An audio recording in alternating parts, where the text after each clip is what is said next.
Romans chapter 10.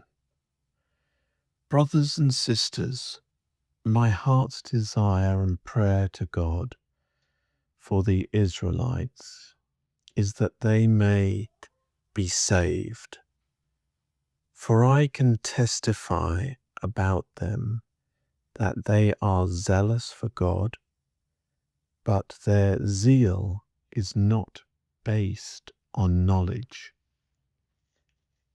Since they did not know the righteousness of God and sought to establish their own, they did not submit to God's righteousness. Christ is the culmination of the law, so that there may be righteousness for everyone who believes. Moses writes this about righteousness that is by the law. The person who does these things will live by them, but the righteousness that is by faith says, "Do not say in your heart, who will ascend into heaven?"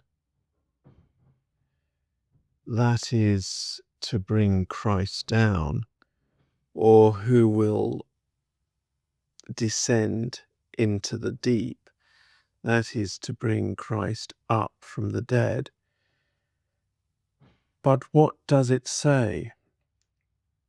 The word is near you. It is your mouth. It is in your mouth and in your heart.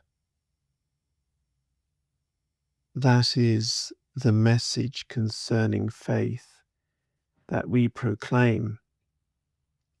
If you declare with your mouth Jesus is Lord and believe in your heart that God raised him from the dead, you will be saved.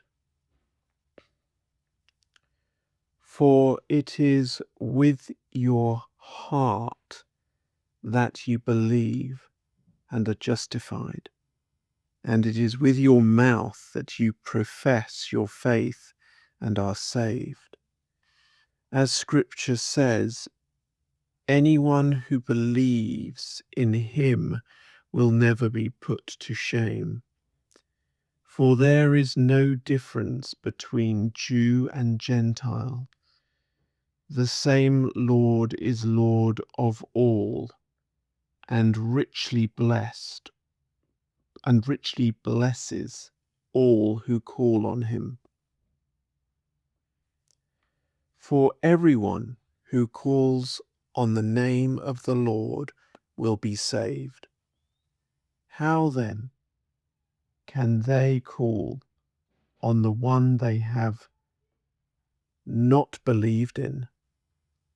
And how can they believe in the one of whom they have not heard? And how can they hear without someone preaching to them? And how can anyone preach unless they are sent? As it is written, how beautiful are the feet of those who bring good news.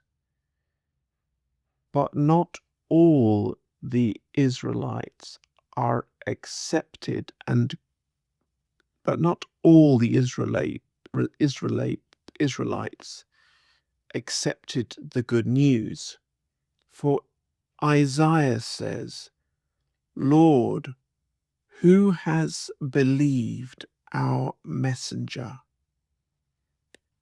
Consequently, faith comes from hearing the message, and the message is heard through the word about Christ.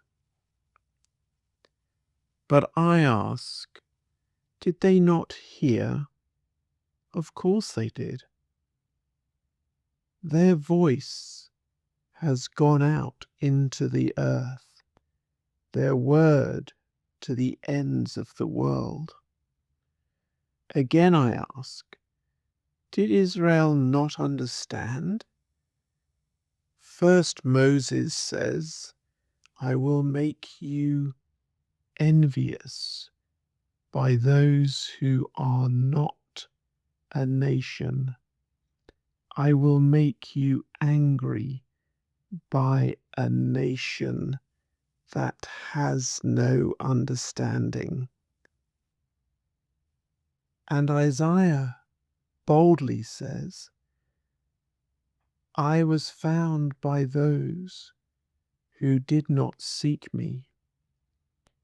I revealed myself to those who did not ask for me.